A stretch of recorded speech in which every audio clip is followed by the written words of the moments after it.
आप देख रहे हैं न्यूज़ 18 राजस्थान। खास मुलाकात में आपका स्वागत है। जब कोई करियर की बात करता है तो सपना होता है कि ऐसा करियर चुना जाए जिसमें देश के प्रति प्राइड, सम्मान, लोगों का प्यार और जिम्मेदारी सबसे ऊपर हो। आज हमारे साथ खास मेहमान हैं कर्नल राज्यवर्धन सिंह राठौड़, जो एक स्पोर्ट्समैन रहे हैं, एक सोल्जर रहे हैं और आज राजनेता हैं। 2 बार के सांसद और अभी राजस्थान में कैबिनेट मंत्री के तौर पर इनके पास में youth affairs, sports, industry, information technology जैसे महत्वपूर्ण विभाग हैं। राठौड़ साहब, आपका बहुत बहुत स्वागत है। Thank you. राठौड़ साहब, जब कहते हैं कि when the going gets tough the tough gets going, आप पर आपके केंद्रीय नेतृत्व ने भरोसा जताया, आपको विधायक के चुनाव में उतारा, फिर आप पर जनता ने भरोसा जताया, 50,000 से ज़्यादा वोट से जिताया, और फिर आप पर सरकार ने भरोसा जताया और आपको मंत्री बनाया गया। और मंत्री बनते ही आपको बहुत ही महत्वपूर्ण विभाग दिए गए हैं। इस जिम्मेदारी को आप किस तरह से देखते हैं? अमित जी, जीवन के अंदर बहुत कम बार ऐसे अवसर आते हैं जब आपको एक बड़े मकसद के लिए, एक बड़े पर्पस के लिए, एक बड़े लक्ष्य के लिए काम करने का मौका मिलता है। भगवान का आशीर्वाद मुझ पे रहा कि खेलों में भी वो अवसर मिला, सेना में भी वो अवसर मिला, और वाकई में एक बहुत बड़े बदलाव की तरफ जहां प्रधानमंत्री मोदी जी देश को लेके जा रहे हैं, उसमें उस टीम का हिस्सा बनने का मुझे अवसर मिल रहा है। और जो जिम्मेदारी मुझे मेरे बड़े नेतृत्व दे रहे हैं उसको मैं पूरी तरह से 100% उसको निभाऊं, तो मेरे लिए बहुत शानदार अवसर है इस जीवन का कुछ अच्छा काम करने का। अब जब केंद्र के अंदर मुझे जिम्मेदारी दी गई, खेलों की दी गई, वहां पर सूचना प्रसारण की दी गई, बहुत कुछ मुझे सीखने को मिला प्रधानमंत्री मोदी जी के साथ काम करते हुए। अब राजस्थान, जहां पर राजस्थान की सरकार या विधानसभा के लेवल पे जो काम हो रहा है, यहां पर एग्जीक्यूशन जो होता है ये तुरंत होता है, क्योंकि केंद्र सरकार ज्यादातर नीतियां बनाती है, फंड भेजती है, और जो राज्य की सरकार होती है वो उसको क्रियान्वयन करने की जिम्मेदारी रहती है। तो यहां पे लास्ट माइल डिलीवरी की जिम्मेदारी हमारे पास रहती है। तो एक वो सुकून भी मिलता है कि आप जो कर रहे हैं वो कितनी जल्दी और कितने सही तरह से नीचे धरातल तक पहुंच रहा है। टॉप लीडरशिप के साथ में आप जो लर्निंग्स रही हैं और उनको अभी एग्जीक्यूट करने का मौका आपको मिल रहा है। नई सरकार के साथ में और नई जिम्मेदारी के साथ में आप किस तरह की चुनौतियां महसूस कर रहे हैं? देखिए, सबसे बड़ी चुनौती अमित जी ये है कि हमें गरीबी दूर करनी है, हमें हर परिवार को सक्षम करना है। जब प्रधानमंत्री मोदी जी बोलते हैं ना कि जब आप एक कदम लो तो देश 140 करोड़ कदम आगे ले, वो कि हम सब एक दिशा में आगे बढ़ पाए, तो सबसे बड़ी चुनौती तो हमारी यही है कि हमें जल्दी से जल्दी, समय कम है, हमें जल्दी से जल्दी हमें हमारे करोड़ों लोगों को सक्षम बनाना है ताकि देश मजबूत हो जाए। इसका मतलब पारदर्शिता लानी है हमें अपने कामों के अंदर, एक एक पैसे का हिसाब करना है, हमें देश के पैसे का हिसाब करना है, और केवल हिसाब ही नहीं, उस पैसे को बढ़ाना भी है, क्योंकि आर्थिक शक्ति जब होती है तो वो देश अपने आप पावरफुल हो जाता है। आपकी जो जिम्मेदारी का एहसास है उसके बारे में बात हुई हमारी, और जो चुनौतियां आप महसूस कर रहे हैं उसके बारे में बात हुई। अभी तो सरकार बनी ही है, तो अगर योजना और नीतियों की बात करेंगे या उपलब्धियों की बात करें तो काफ़ी जल्दबाजी होगी, लेकिन हम ये जरूर जानना चाहेंगे कि अगले 5 साल के लिए इन सब के लिए आपका रोड मैप क्या है? कि राजस्थान को, आज राजस्थान तकरीबन 14 लाख करोड़ का जीडीपी देता है।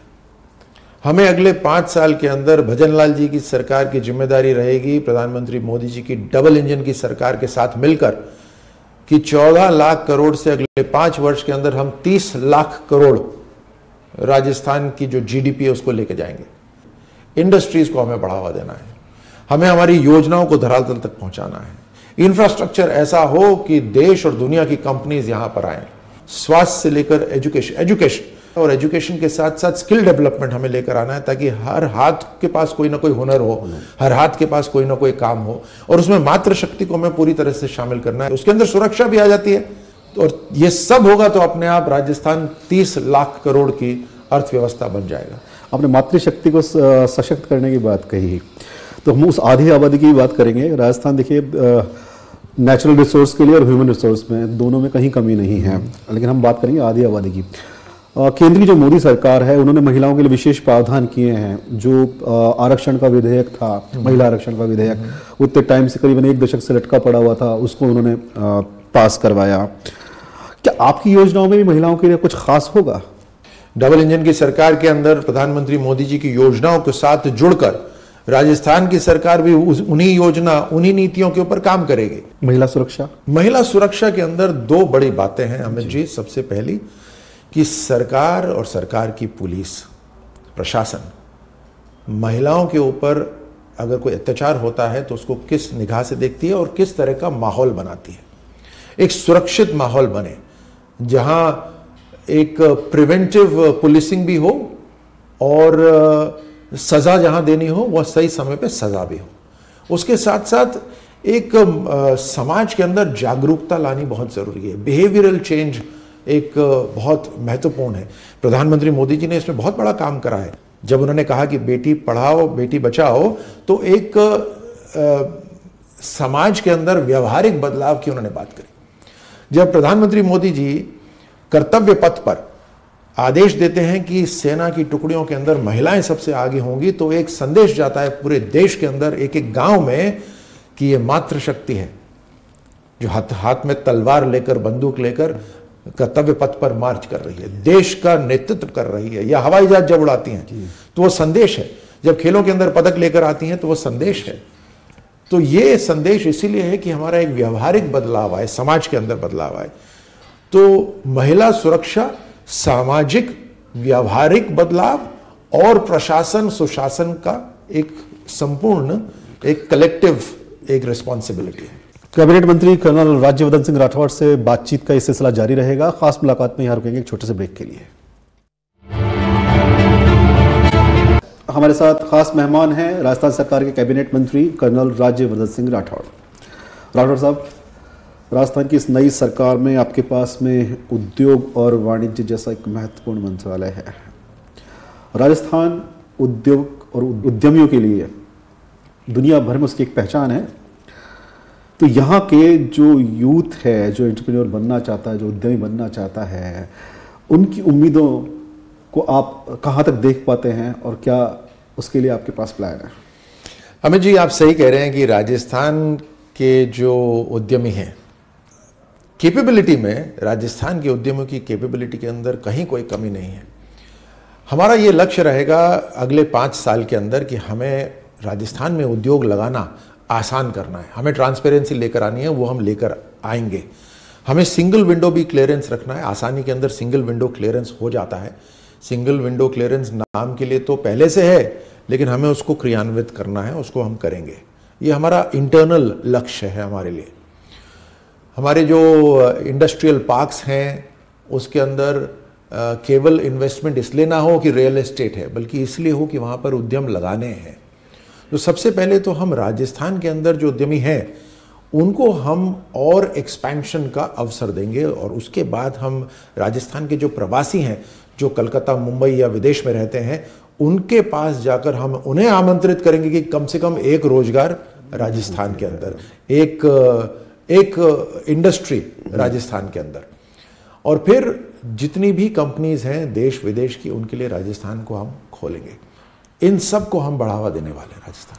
राठौड़ साहब, आप आज़ाद भारत के, स्वतंत्र भारत के आप पहले ऐसे खिलाड़ी हैं जिसने ओलंपिक में एक इंडिविजुअल इवेंट में मेडल लिया था।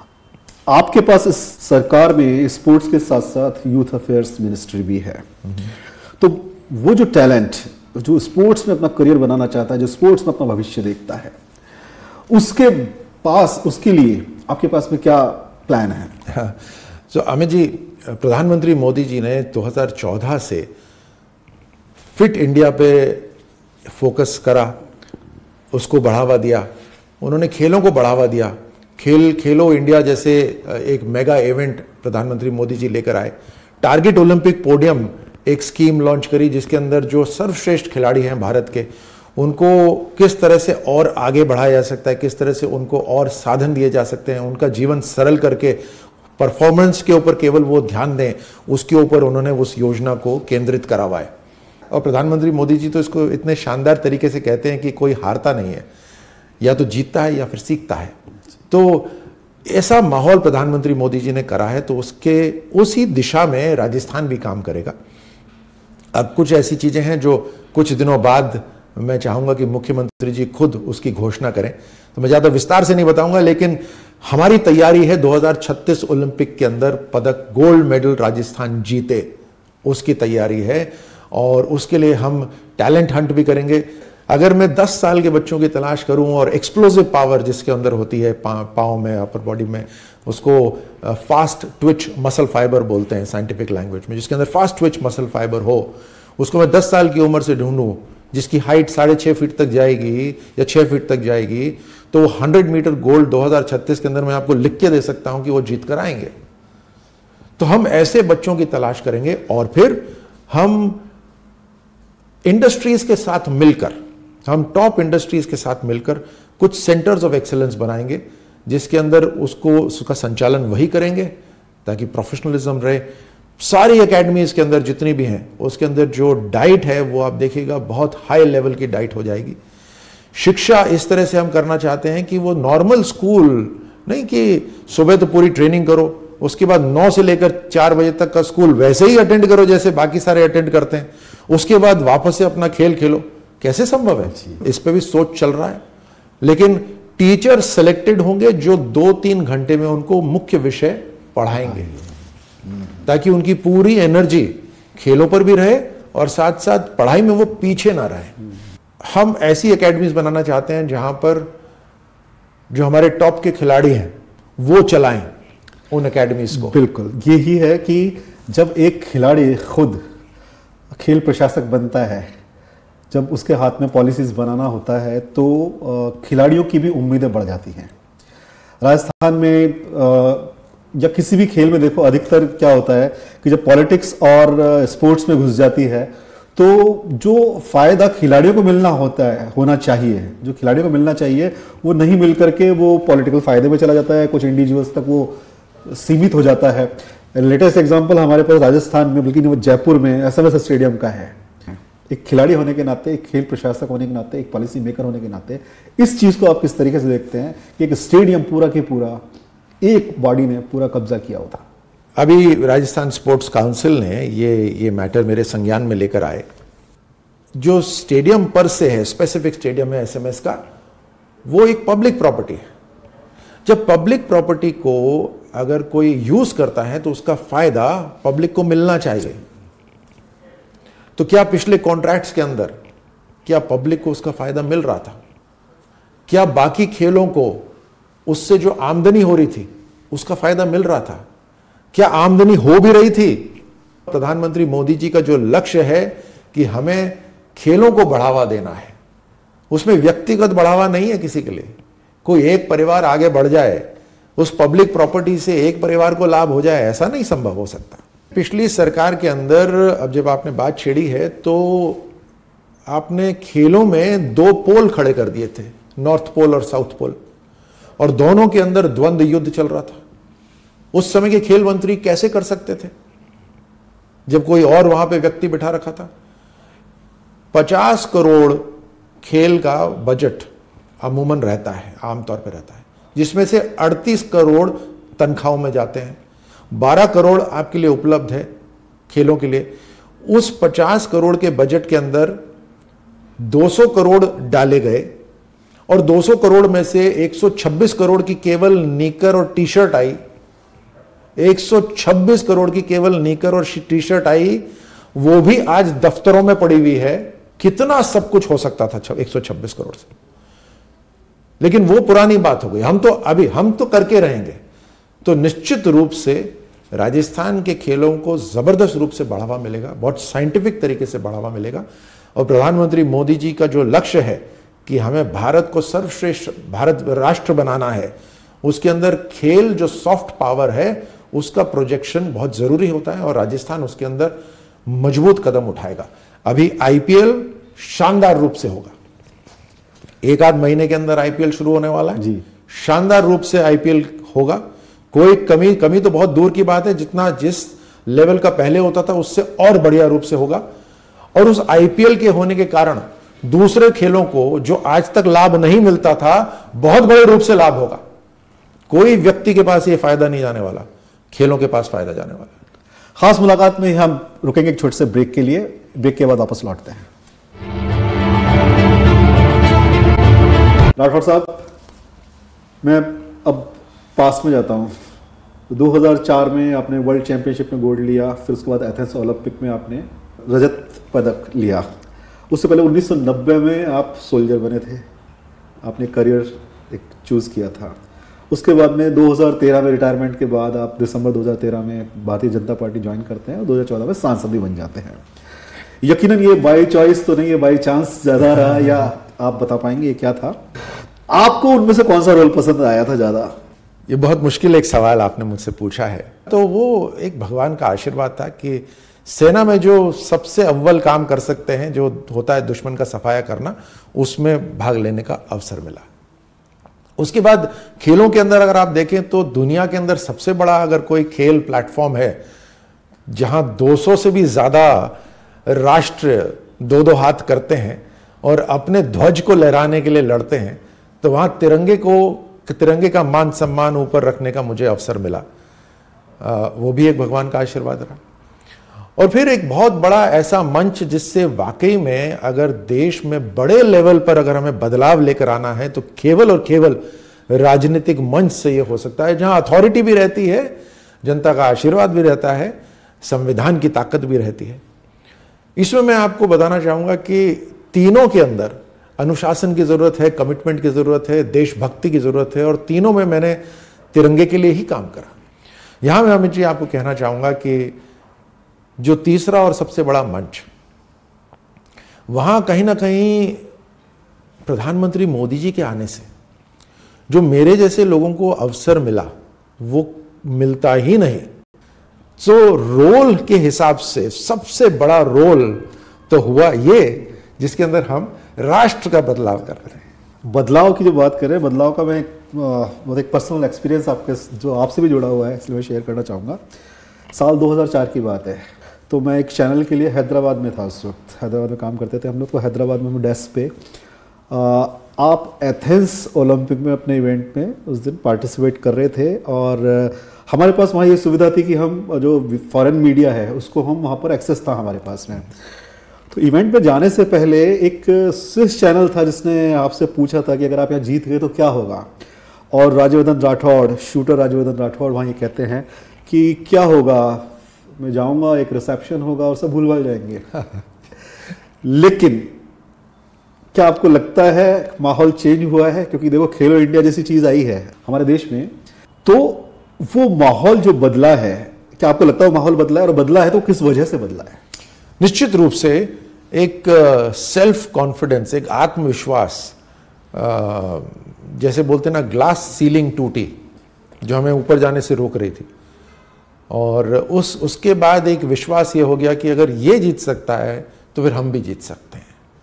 और उस विश्वास की वजह से आज हर फील्ड हो, चाहे आईटी सेक्टर हो, चाहे बिजनेसेस हो, चाहे स्पोर्ट्स हो, चाहे साधारण नागरिक ही क्यों ना हो, एक टूरिस्ट की तरह भी अगर विदेश में जाता है तो एक सेल्फ कॉन्फिडेंस है, हम भारत के हैं, हम हिंदुस्तानी हैं, कि हम किसी से कम नहीं हैं।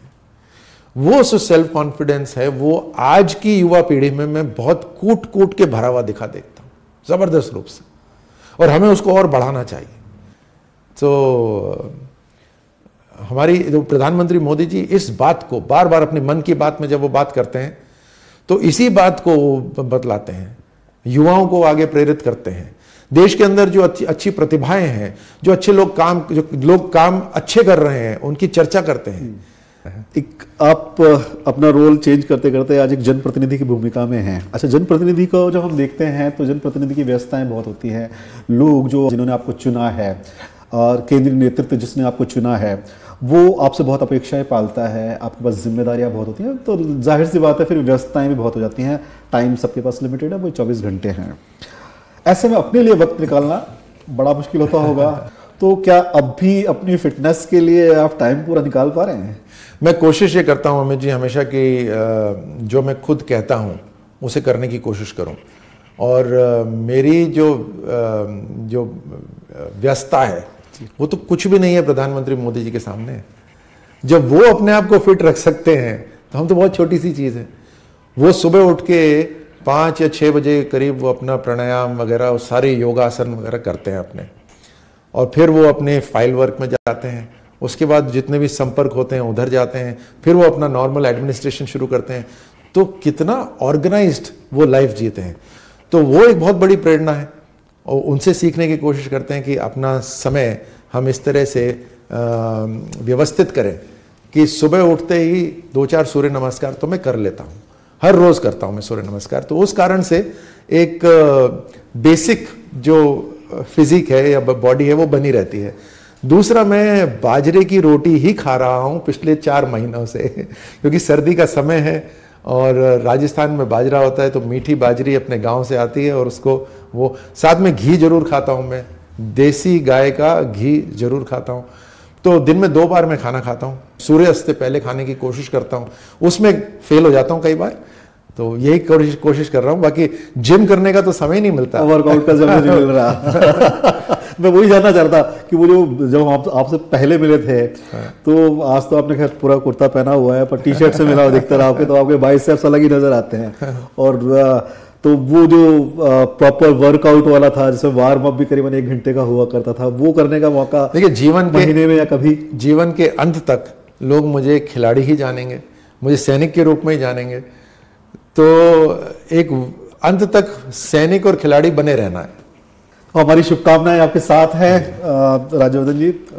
एक खिलाड़ी के तौर पर, एक सोल्जर के तौर पर और केंद्र सरकार में स्पोर्ट्स मिनिस्टर रहते हुए आपने हमें जो प्राइड, देश को जो सम्मान, देश के गर्व की जो भावना दी, लोगों का जो आपको प्यार मिला, जो जिम्मेदारी आप पर आई उसको आप जिस तरीके से आप खरे उतरे, हमारी शुभकामनाएं साथ हैं आपके कि आगे भी इसी तरीके से वो सब चीज़ें आपको मिलें और आप अपने रोल उसी तरीके से उतनी बखूबी निभाएं। ख़ास मुलाकात में आज इतना ही। खबरों के लिए देखते रहिए न्यूज़ 18। नमस्कार।